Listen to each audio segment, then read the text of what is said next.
እኔ መስቀል የጀመርኩት መስከረም 12 ነው። አዲሱ ገበያ ሳሪም ኢንተርናሽናል ሆቴል ላይ አንድ ፕሮግራም ነበረን። እዛ መስቀል አከበርን። ከዛ በ13 ደግሞ ወደ ገጠር ተጓዝን። ገጠር ስንጓዝ በጣም ደስ የሚል ድባብ ነበረው። እዛን ቀን ደግሞ ዝናብም አልዘነበም ነበር። ምሳችን በላን። በዘቢዳር ተራራ አድርገን ቡታጅራን አልፈን ወደ መስቀል የምናከብርበት ቦታ መጣን። አሪፍ ቆይታ ነበረ። እያንዳንዱን እስኪ የቀረጽኳቸውን ቪዲዮዎችን አሳያችኋለሁ። አሪፍ ቪዲዮዎችን አሉ። እዚህ ደግሞ የልጅ ድምጽ አለና ከረብሻችሁ የሚቀርታ ጀወጀ ደግሞ የቤተሰብ ጥየቃ ነው። የቤተሰብ ጥየቃ ጀወጀ ይባላል። ወደ አያቶቼ ጋር ሄጄ ነበር። እዛ የነበረውን ድባብ እስኪ ትንሽ ላስጎብኛችሁ። ንፋሱም የቤትን ድምጽ ስላለ ትንሽ ሊረብሽ ይችላል፣ ግን በትንሹ ላስጎብኛችሁና ልምጣ።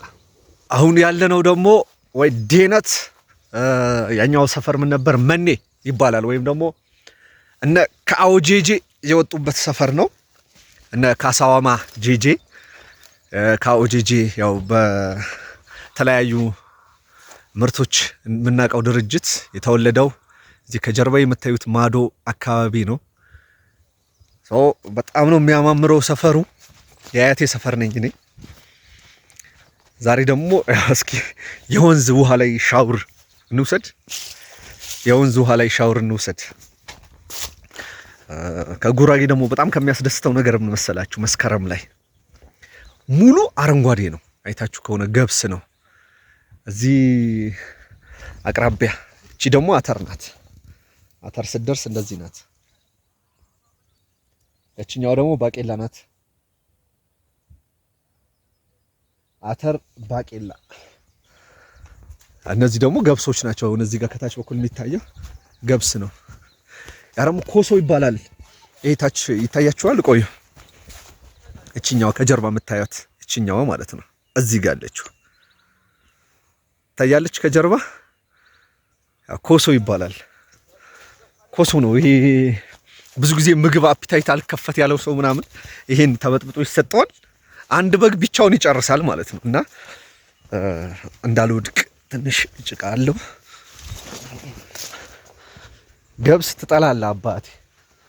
ያው እዚህ መተህ ብታርስ ብራዘር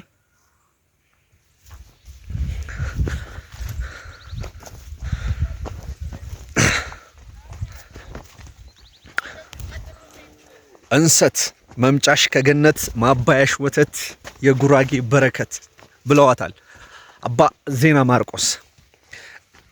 ጉራጌ ምድር ላይ እንሰት፣ ገብስ፣ ጎመን፣ ድንች ያው በጣም ታዋቂ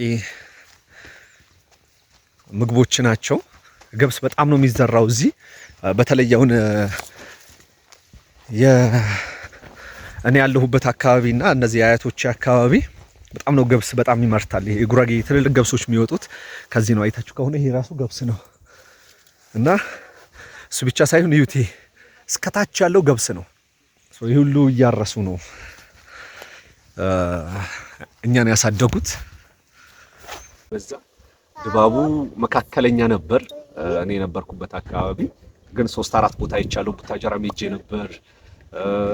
ቦጀባርንም በደንብ አይቼው ነበር። ቦጀባር ሐይቁን ከሄጄ የተለያዩ ቦታዎችን ጎብኝቼ መጥቻለሁ።